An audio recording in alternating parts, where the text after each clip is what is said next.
Doctor Baba Saheb Ambedkar open university.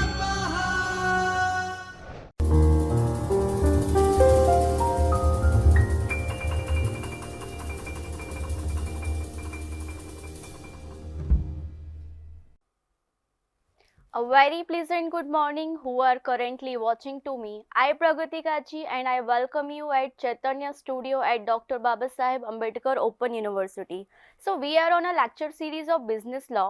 Previous lecture में हमने Indian contract act के बारे में पढ़ा था। कॉन्ट्रैक्ट को हम कैसे फॉर्म कर सकते हैं, कॉन्ट्रैक्ट को वैलिड बनाने के लिए कौन कौन से एलिमेंट्स होते हैं। आज की वीडियो में हम स्पेशल कॉन्ट्रैक्ट एक्ट के बारे में पढ़ेंगे। तो चलिए स्टार्ट करते हैं from the first slide. Special contract act दो टाइप के होते हैं। First one is a contract of indemnity, second contract of guarantee. Guarantee का नाम आप सभी लोगों ने सुना होगा। कभी भी हम अगर कोई सा भी प्रोडक्ट खरीदने जाते हैं, आइदर इट्स इलेक्ट्रॉनिक और नॉर्मल, सबसे पहले हमारा क्वेश्चन होता है कि इसमें गारंटी है कि वारंटी है। तो बेसिकली गारंटी एंड वारंटी में डिफरेंस क्या होता है। वारंटी में आपको श्योरिटी नहीं दी जाती है कि आपका प्रोडक्ट अगर ख़राब होगा तो हम प्रोडक्ट को दोबारा आपको देंगे। लाइक वारंटी एंड गारंटी में मेन डिफरेंस ये है कि वारंटी अगर 1 साल की है, 2 साल की है, तो प्रोडक्ट में कुछ भी खराबी आती है तो हम उस पार्ट्स को रिपेयर करके देंगे आपको। लेकिन गारंटी में ये होता है कि हम पूरा प्रोडक्ट ही चेंज करके देते हैं। तो आज के वीडियो में हम special contract means contract of indemnity and contract of guarantee के बारे में डिस्कस करेंगे। तो अब इस चैप्टर को ख़त्म करने के बाद कुछ लर्निंग ऑब्जेक्टिव्स होंगे जो हमें अचीव करना है, समझना है। That is what is a contract of indemnity, उसके एलिमेंट्स क्या होते हैं, कॉन्ट्रैक्ट ऑफ गारंटी क्या होता है, कॉन्ट्रैक्ट ऑफ गारंटी को हम कैसे फॉर्म कर सकते हैं, जो पर्सन हमारा कस्टमर है उसके पास क्या क्या राइट होंगे, ये सारी चीज़ें आज के लेक्चर में हम डिस्कस करेंगे। तो स्टार्ट करते हैं from the first slide. Contract of indemnity को समझने के लिए हमें एक स्टोरी को समझना पड़ेगा। For example there is a mister X, mister Y, ठीक है। फॉर एग्जाम्पल कि मेरा एक गोडाउन है, राइट, उसमें बहुत सारे प्रोडक्ट्स को मैंने रखा हुआ है कि जब ऑर्डर्स आएंगे तो मैं उनको सेल करूंगी। Due to any other unfavourable circumstances क्या होता है कि मेरे गोडाउन में आग लग जाती है। लेकिन आग लगने के पहले मैंने क्या किया था, अपने गोडाउन के प्रोडक्ट्स का इंश्योरेंस कराया था, जिसको हम बोलते हैं गुड्स का इंश्योरेंस कराना, ठीक है। तो मेरा लॉस हो गया। अब उस लॉस को कॉम्पनसेट करने की लाइबिलिटी मेरे ऊपर आती है, लेकिन एट अ टाइम मेरे पास तो उतने पैसे ही नहीं है। अब मेरा हो गया है लॉस और इसके पहले मैंने क्या किया है, अपने गुड्स का इंश्योरेंस करा कर रखा हुआ है। तो जो इंश्योरेंस जिस भी कंपनी से मैंने कराया, वहाँ का एजेंट आता है, वो मुझसे बोलता है do not worry, we will indemnify और कॉम्पनसेट योर लॉस। आपको टेंशन लेने की ज़रूरत नहीं है। आपका जितना भी लॉस हुआ है उस प्रोडक्ट का आपने क्या करवा कर रखा है, आपने इंश्योरेंस कराया है, तो आपको लॉस को कॉम्पनसेट करने की ज़रूरत नहीं है। आपके बिहाफ में मैं सारे प्रोडक्ट्स का कॉम्पनसेशन आपको दूंगा। तो मेरा लॉस हुआ लेकिन मुझे कॉम्पनसेट नहीं करना पड़ रहा है। थर्ड पार्टी मेरे पास आकर बोल रही है कि आपने इंश्योरेंस कराया है तो लॉस बियर करने की गारंटी मेरी है। तो ऐसे कॉन्ट्रैक्ट को हम बोलते हैं कॉन्ट्रैक्ट ऑफ इंडैमनिटी। अब लॉ ने हमें क्या बोला है, as per the section 124 a contract by which one party promises to save the other from the loss caused to him by the conduct of the promisor himself or by any other person is called a contract of indemnity। Law ने हमें बोला है कि section 124 के अंदर ऐसे contract जिसमें एक पार्टी दूसरी पार्टी को बोलती है कि कुछ भी लॉस होगा तो उसको कंपनसेट करने की गारंटी मेरी है, ऐसे कॉन्ट्रैक्ट को हम बोलते हैं contract of इंडैमनिटी। Contract of indemnity को भी फॉर्म करने के दो तरीके हैं। जैसे नॉर्मल कॉन्ट्रैक्ट को हम एक्सप्रेसिव वे या फिर इम्प्लाइड वे में फॉर्म करते हैं, उसको हम बोलते हैं contract of indemnity. In indemnity contract there are only 2 parties. जैसे हमने समझा था इंडियन कॉन्ट्रैक्ट एक्ट में अगर हमें कोई भी कॉन्ट्रैक्ट फॉर्म करना है तो there must be two parties. हम खुद से खुद को प्रॉमिस करके ऑफर एग्रीमेंट बना कर क्या नहीं कर सकते, कोई भी कॉन्ट्रैक्ट को फॉर्म नहीं कर सकते। तो एक पार्टी होगी indemnifier, the promisor who agrees to make up the damages caused on the other group is called indemnifier. दूसरी पार्टी होगी हमारी indemnified, the person who is assured of compensation for the damages incurred if any referred, so it is called indemnifier holder or the person to whom we have indemnified that contract। मतलब कोई भी contract को form करने के लिए basically दो parties की हमें जरूरत पड़ती है। पहला जो ऑफर करता है, दूसरा जो ऑफर को एक्सेप्ट करता है, जिसको हमने बोला था ऑफरी। तो कॉन्ट्रैक्ट ऑफ इंडेमनीफाइड भी हमारा इंडियन कॉन्ट्रैक्ट एक्ट की तरह होता है, जिसमें हमें दो पार्टीज की जरूरत पड़ती है। इस कॉन्ट्रैक्ट को बनाने के भी दो तरीके हैं, या तो आप एक्सप्रेसिवली लिखकर या बोलकर इस कॉन्ट्रैक्ट को फॉर्म कर सकते हो, या फिर बॉडी लैंग्वेज या किसी एक्टिविटी के थ्रू भी आप इस कॉन्ट्रैक्ट को क्या कर सकते हो, फॉर्म कर सकते हो। फॉर एग्जाम्पल, मैंने अब एग्जाम्पल दिया कि मेरा एक गोडाउन था, राइट। उस गोडाउन में बहुत सारे प्रोडक्ट्स थे, ठीक है, जिसका मैंने क्या करवा कर रखा था, इंश्योरेंस।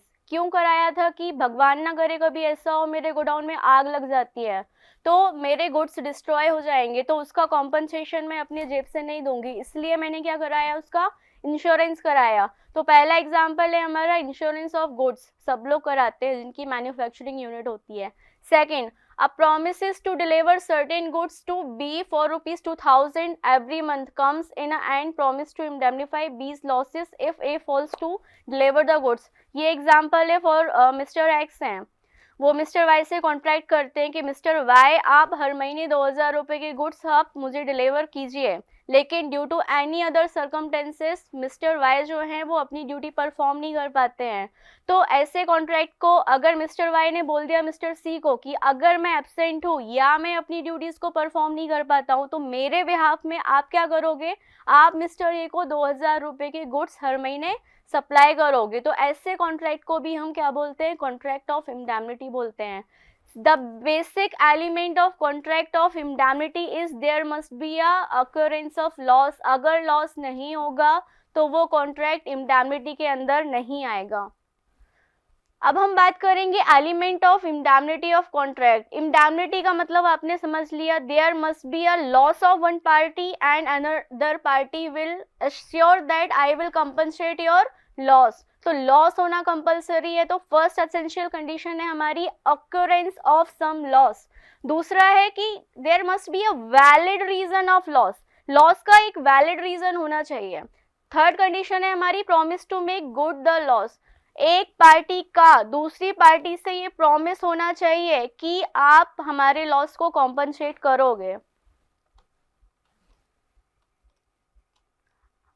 अब हम बात करेंगे कॉन्ट्रैक्ट ऑफ गारंटी की। Contract of guarantee, for example I Pragati Kachi and मैं ये मोबाइल लेने जाती हूँ किसी शॉप में और मैं सबसे पहले पूछती हूँ कि ये जो मोबाइल का वर्जन है वो कौन सा है, इसके क्या क्या फीचर्स हैं, इसमें कितने साल की वारंटी है। तो जो वारंटी हमें मिलती है वो मैन्युफैक्चरर की तरफ से मिलती है।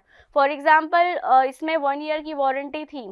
अगर मेरा फ़ोन है यूज़ करते टाइम अगर 6 मंथ की वारंटी है, कोई भी पार्ट इसमें से ख़राब होता है तो मैं जहाँ से मैंने मोबाइल ख़रीदा था उसके पास जाकर क्या बोलूँगी, ये अंडर वारंटी है, इसका जो भी पार्ट ख़राब हुआ है आप उसको रिपेयर करके दीजिए। तो अगर अंडर वारंटी हमारा प्रोडक्ट है तो रिपेयरिंग कॉस्ट कौन बियर करेगा, सेलर बियर करेगा। ओके तो लॉ ने हमें बोला है the contract of guarantee is covered under section 126 and consist of 3 main parties. Indemnity में 2 पार्टीज थी और कॉन्ट्रैक्ट ऑफ गारंटी में 3 पार्टीज हैं। First party is principal debtors, the person in respect of those default the guarantee is given called principal debtor.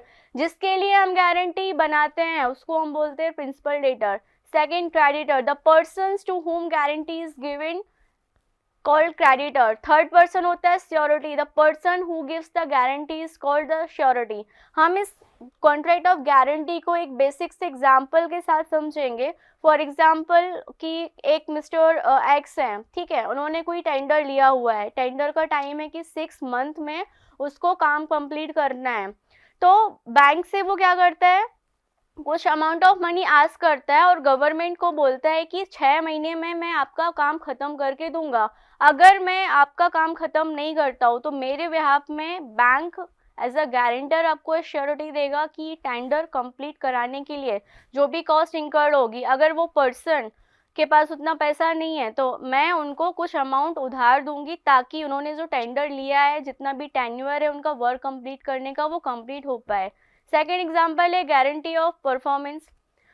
Third example है for example मैं आई प्रगति गाची में XYZ bank के पास जाती हूँ और मैं बोलती हूँ कि मुझे 10 लाख रुपीज़ का लोन चाहिए, ठीक है। तो मैं वो पार्टी हूँ जिसको लोन चाहिए, ठीक है। और मेरे पास जब मैं लोन के सारे डॉक्यूमेंट्स पे साइन करूँगी तो उसमें नीचे एक कॉलम आता है कि आपका गारंटर कौन है। अगर मैंने बैंक को पैसे रिटर्न नहीं किए तो मेरे बिहाफ में वो कौन सी पार्टी होगी जो पैसे रिटर्न करेगी। तो मैंने नीलम मैम को बोला कि मैं 10 लाख रुपए का लोन ले रही हूँ, आई विल पे, लेकिन अगर किसी कंडीशन में मैं 10 लाख रुपए का अमाउंट पे बैक नहीं कर पाती तो क्या आप मेरे बिहाफ में गारंटर बनोगे? क्या आप मेरे बदले जो भी अमाउंट बचेगा वो आप पे कर पाओगे? तो नीलम मैम ने बोला ओके। तो वो क्या बन गई, मेरी गारंटर बन गई। तो कॉन्ट्रैक्ट ऑफ इंडैमनिटी में हमने समझा था कि वहां पे लॉस होता है तो ही थर्ड पार्टी आपको कॉम्पनसेट करती है, लेकिन कॉन्ट्रैक्ट ऑफ गारंटी में ये होता है कि जो पर्सन, ठीक है, जो मेन पार्टी है वो अपनी परफॉर्मेंस को फुलफिल नहीं कर पाता है तो उसके बिहाफ में थर्ड पार्टी उसकी परफॉर्मेंस को फुलफिल करती है। ओके, फॉर एग्जाम्पल प्रधानमंत्री मुद्रा लोन योजना, इसमें अगर हमें 5 लाख टू 7.5 लाख लोन लेना है और हमारे पास कोलैटरल सिक्योरिटी नहीं है तो बैंक आपको फोर्स नहीं करता कि आप कोलैटरल सिक्योरिटी को रखिए, क्योंकि ये गवर्नमेंट की तरफ से निकाली गई एक योजना है, दैट इज प्रधानमंत्री मुद्रा लोन योजना। आपको कोलेटरल सिक्योरिटी रखने की जरूरत नहीं है, आपके बिहाफ में गवर्नमेंट आपका गारंटर होता है। ओके, आई होप आपको कॉन्ट्रैक्ट ऑफ गारंटी समझ में आया होगा। इसको हम एक स्टोरी से समझेंगे। For example there is mister A, there is mister B and creditor, जिसको हमने नाम दिया डीलर। अब इन लोगों के बीच में कॉन्ट्रैक्ट हुआ, कॉन्ट्रैक्ट ऑफ गारंटी, ठीक है। प्रिंसिपल लेटर पीछे खड़ा है, श्योरिटी, जिस बंदे ने श्योरिटी ली है on the behalf of A, वो क्या बोल रहा है, give a car to my friend, if A doesn't pay I will pay. मतलब मिस्टर ए ने डीलर से बोला कि मुझे ये पर्टिकुलर कार चाहिए, इसकी जो भी कीमत होगी मैं पे करूंगा, लेकिन मिस्टर ए को पता चला मेरा तो बैंक बैलेंस इतना है ही नहीं, तो उसके बिहाफ में मिस्टर बी आए, उसने डीलर को क्या बोला, आप ये कार मेरे फ्रेंड को दे दीजिए, अगर वो 10 लाख रुपए का अमाउंट पे नहीं कर पाएगा, जो भी अमाउंट रिमेनिंग बचेगा उसके बिहाफ में मैं आपको पेमेंट दूंगा। तो मिस्टर बी क्या बन गए, श्योरिटी बन गए। प्रिंसिपल लेटर वो पर्सन होता है जो डील करता है, क्रेडिटर वो पर्सन होता है जिससे क्रेडिट में डीलिंग होती है। तो कॉन्ट्रैक्ट ऑफ गारंटी का मतलब होता है कि अगर जो मेन पार्टी है वो अपनी परफॉर्मेंस को फुलफिल नहीं कर पा रही या कोई भी अमाउंट पे नहीं कर पा रही है तो श्योरिटी मींस मिस्टर बी उसके बिहाफ में सारा पेमेंट करेंगे और कॉन्ट्रैक्ट को परफॉर्म करेंगे। आई होप आपको मेरा एग्जाम्पल अच्छा लगा होगा, आपको समझ में आया होगा। तो अब हम प्रोसेस समझेंगे कि जो मिस्टर ए थे उनको कार खरीदनी थी, वो थे प्रिंसिपल डेटर। तो अगर कार की कीमत 10 लाख है तो उनके ऊपर लाइबिलिटी कितने की आई, 10 लाख रुपए की। जिसको देने हैं वो पर्सन कौन है, क्रेडिटर, क्योंकि उन्होंने कैश ट्रांजेक्शन करके या पूरा पैसा चुका कर कार नहीं खरीदी है, उन्होंने क्रेडिट में कार खरीदी है, ठीक है। तो पहली रिस्पॉन्सिबिलिटी किसके ऊपर है, जो कार को खरीद रहा है, that is mister A principal debtor. दूसरा, श्योरिटी थे उनके फ्रेंड, तो उन्होंने बोला कि अगर मिस्टर ए पे नहीं करेंगे तो उनके बिहाफ में मैं आपको पेमेंट करूंगा। तो सेकंड ऑब्लिगेशन किसका है, सेकंड ऑब्लिगेशन है मिस्टर बी का, जो है श्योरिटी। तो एट लास्ट घूम फिर के पैसा आना है क्रेडिटर के पास, या तो वो मिस्टर ए से ले या फिर वो मिस्टर बी से ले। ओके, अब गारंटी के टाइप्स हम पढ़ेंगे। फर्स्ट टाइप है हमारा retrospective, when the debt of a current nature, for example हमारा 3-4 महीने के अंदर हमको सेटलमेंट करना है, जो भी अमाउंट ड्यू बचा है, तो उसको हम क्या बोलेंगे, रेट्रोस्पेक्टिव गारंटी बोलेंगे। प्रोस्पेक्टिव गारंटी में क्या होता है, फ्यूचर में पेमेंट होती है कि हमारे पास अभी पैसे नहीं है, हमें थोड़ा सा टाइम चाहिए, उसके बाद हम आपको पेमेंट कर देंगे। स्पेसिफिक एंड कंटिन्यूइंग गारंटी में क्या होता है, कुछ टर्म एंड कंडीशंस होती है जो दोनों पार्टीज के बीच में ऑलरेडी डिस्कस्ड की जा चुकी होती है और उनको बोला जाता है कि ये स्पेशल टर्म एंड कंडीशन है, हम इस कॉन्ट्रैक्ट ऑफ गारंटी को एक्सटेंड भी कर सकते हैं और मिनिमाइज भी कर सकते हैं, ओके। या फिर दोनों की कंसेंट से हम इस कॉन्ट्रैक्ट को रीच आउट भी कर सकते हैं। अब हम बात करेंगे indemnity contract and contract of guarantee में क्या डिफरेंस है। तो पहला डिफरेंस तो ये है कि कॉन्ट्रैक्ट ऑफ इंडैमनिटी में दो पार्टीज होती हैं, कॉन्ट्रैक्ट ऑफ गारंटी में तीन पार्टीज होती हैं। जो कॉन्ट्रैक्ट ऑफ इंडैमनिटी हम परफॉर्म करते हैं उसमें फर्स्ट पार्टी होती है हमारी इंडैमनीफायर, दूसरी होती है इंडैमनिटी। लेकिन कॉन्ट्रैक्ट ऑफ गारंटी में there is three parties, principal debtor जो बैंक से पैसा ले रहा है, क्रेडिटर मतलब बैंक जो पैसा दे रहा है, अगर डेटर प्रिंसिपल डेटर पेमेंट नहीं कर पाता तो उसके बिहाफ में जो थर्ड पार्टी होती है उसको हम बोलते हैं श्योरिटी। इंडैमनिटी कॉन्ट्रैक्ट में दो पार्टीज होती हैं जिनके पास क्या होता है, पहले से ही कॉन्ट्रैक्ट बन चुका होता है कि अगर कोई भी लॉस इनकर होगा तो आपको पेमेंट नहीं करना, पेमेंट मैं करूंगा। कॉन्ट्रैक्ट ऑफ गारंटी में अगर मेन पार्टी अपनी परफॉर्मेंस को फुलफिल नहीं करती है तो उसके बिहाफ में जो श्योरिटी पार्टी होती है वो आपका पेमेंट करेगी। अगर हम नेचर की बात करें तो इंडैमनिटी कॉन्ट्रैक्ट जो होता है it's very simple in nature, इसमें कॉम्प्लिकेशंस नहीं होते। लेकिन कॉन्ट्रैक्ट ऑफ गारंटी में तीन पार्टीज होती हैं, तो फर्स्ट ऑब्लिगेशन फर्स्ट पार्टी का होता है, सेकेंड ऑब्लिगेशन उसके श्योरिटी का होता है। तो ये जो मैकेनिज्म होती है, जो प्रोसेस होती है वो थोड़ी सी कॉम्प्लिकेटेड होती है।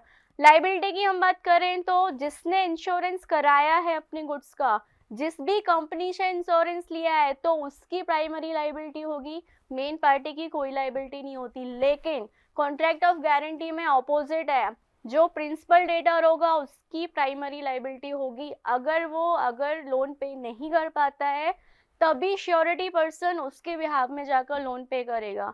अगर हम रिकवरी की बात करें तो इंडैमनिटी कॉन्ट्रैक्ट में there must be a loss, अगर लॉस नहीं है तो आपको कॉम्पनसेशन नहीं मिलेगा। कॉन्ट्रैक्ट ऑफ गारंटी में अगर principal debtor is unable to perform their all the duties and obligation, the liability comes over to the person who has taken surety and become guarantor for the principal debtor। interest of parties की बात करें तो ये सारी चीज़ें mutual understanding के हिसाब से होती हैं कि आप कॉन्ट्रैक्ट के लिए कंपैटिबल हो कि नहीं।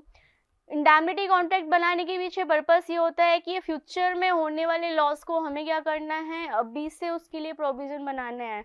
हो सकता है फ्यूचर में मेरे पास पैसे ना हो, लेकिन अगर मेरे पास इंश्योरेंस है मेरे गुड्स का तो जो भी लॉस अगर होगा उसको कॉम्पनसेट कौन करेगा, इंश्योरेंस पार्टी करेगी। गारंटी का कॉन्ट्रैक्ट बनाने के पीछे ये होता है कि जो मेन पार्टी है, भगवान ना करे उसके साथ ऐसे सर्कमस्टेंसेस अराइज हो जाएं कि वो अपनी ड्यूटीज को परफॉर्म नहीं कर पाएगा और उसको लाइबिलिटी डिस्चार्ज करनी है, तो वो श्योरिटी की हेल्प से अपने कॉन्ट्रैक्ट को वैलिडेट कर सकता है या रीच आउट कर सकता है। अब हम बात करेंगे कि मैंने नीलम मैम को श्योरिटी बना दिया, मैंने बैंक से 10 लाख रुपए का लोन लिया और मैंने नीलम मैम को बोला कि मैं लोन का अमाउंट पे कर दूंगी, लेकिन अगर मैं ऐसा नहीं कर पाई तो क्या आप मेरे बिहाफ में जो भी अमाउंट बचेगा उसको पे बैक कर पाओगे। तो नीलम मैम ने बोला ओके, तो नीलम मैम बन गई मेरी श्योरिटी। तो उनके पास कौन कौन से राइट्स आ जाएंगे, उनके पास वही राइट्स आएंगे जो राइट्स मेरे पास हैं। For example, right against principal debtor as a provided under section 140 to 145 of the Indian contract, जो राइट मेरे पास हैं वही राइट किसके पास जाएंगे, नीलम मैम के पास जाएंगे। पहला राइट है हमारा entitle for security, second right for deduction और सेट ऑफ।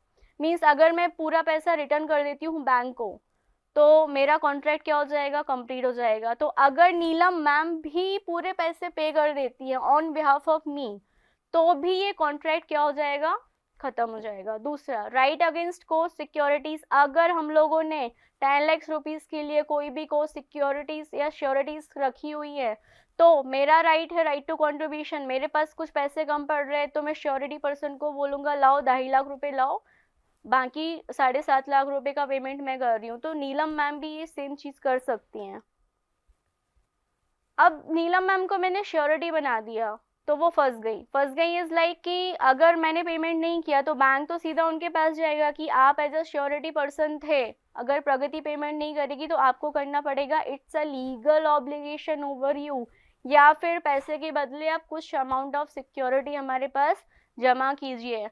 तो श्योरिटी को अगर मुझे कॉन्ट्रैक्ट से डिस्चार्ज करना है, मतलब मुझे रखना ही नहीं है, उनकी ड्यूटीज खत्म हो गई हैं, तो वो किन किन कंडीशन में होंगी? तो first condition is a revocation of a contract, contract revoke हो गया, टूट गया। तो या फिर डेथ ऑफ श्योरिटी, श्योरिटी ही नहीं रहा तो उसके साथ किया हुआ कॉन्ट्रैक्ट ऑटोमेटिकली लैप्स हो जाएगा। सेकेंड, बाय नोवेशन, मैंने बैंक के साथ मिलकर श्योरिटी को बिना बताए और लोन ले लिया, ठीक है। अभी लोन का अमाउंट था 10 लाख, लेकिन अब हो गया 15 लाख। तो मैं नीलम मैम को फोर्स नहीं कर सकती कि आप 15 लाख रुपए का भी पेमेंट करोगे। तो अगर मैं श्योरिटी को बिना बताए कोई सा भी नया कॉन्ट्रैक्ट करती हूँ तो श्योरिटी अपनी लाइबिलिटी से क्या हो जाएंगी? डिस्चार्ज हो जाएंगी बाय नोटिस। बैंक से नोटिस आया, कॉन्ट्रैक्ट टूट गया है, तो श्योरिटी ऑटोमेटिकली डिस्चार्ज हो जाएगी। सेकेंड है हमारा बाय क्रेडिटर्स कंडक्ट। क्रेडिटर हमारा बैंक था, ठीक है।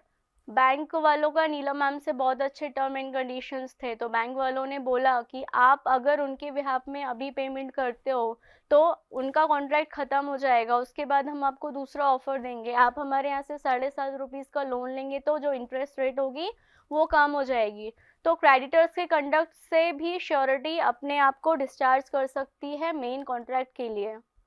इनवैलिडेशन ऑफ कॉन्ट्रैक्ट, जिस पर्पज से हमने कॉन्ट्रैक्ट बनाया, जो भी डॉक्यूमेंट्स हमने at the time of contract दिए, वो सारे डॉक्यूमेंट्स गलत थे। मेरी 10 लाख इनकम ही नहीं थी और मैंने प्रिटेंड किया कि नहीं मेरी इनकम 10 लाख के ऊपर है, तो आप मुझे 10 लाख का लोन ईजिली दे सकते हो और पे बैक पीरियड भी कम होगा क्योंकि मेरी ऑलरेडी इतनी इनकम है।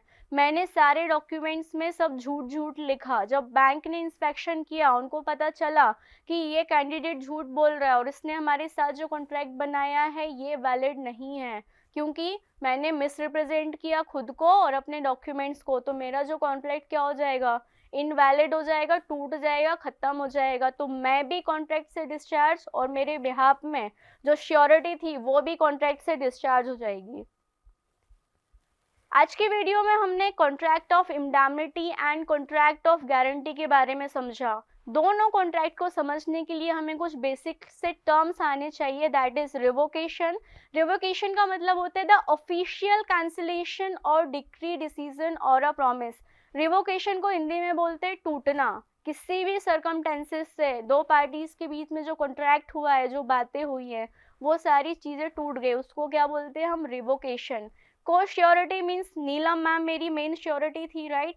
अगर उनको ऐसा लगता है कि नेक्स्ट मंथ मेरे पास इतनी सेविंग्स ही नहीं होंगी कि मैं थोड़ा बहुत अमाउंट प्रगति के बिहाफ में बैंक को पे बैक कर पाऊँ, तो वो क्या करती है? अपने आप को बचाने के लिए किसी XYZ पर्सन को बोलती हूँ, क्या आप मेरे को श्योरिटी बनोगे कि अगर मैं अमाउंट पे नहीं कर पाई तो आप मेरे बिहाफ में अमाउंट को पे करोगे। तो उस पर्सन को, जो फोर्थ पार्टी होती है, उसको हम बोलते हैं को श्योरिटी। रिम्बर्समेंट का मतलब होता है the sum paid to cover money that he has been spent और लॉस्ट। एंड इंडैम्निफिकेशन का मतलब होता है टू पे और promise to pay an amount of money against hurt, losses और डैमेज। अगर किसी सर्कमटेंसेस के कारण आपके पैसे का या आपके प्रोडक्ट्स का कोई भी लॉस हुआ है, जिसके लिए आपने पहले से इंश्योरेंस करा कर रखा है, तो उसके बदले कॉम्पनसेशन देने को हम क्या बोलते हैं? इंडैम्निफिकेशन बोलते हैं। I hope you like my explanation way. आपको contract of indemnified and contract of guarantee समझ में आया होगा। For any query and doubt you can mail us on pragati.kachi@bau.edu.in। Have a knowledgeful day ahead. Thank you. मिलते हैं next video में। स्वाध्यायः परमम्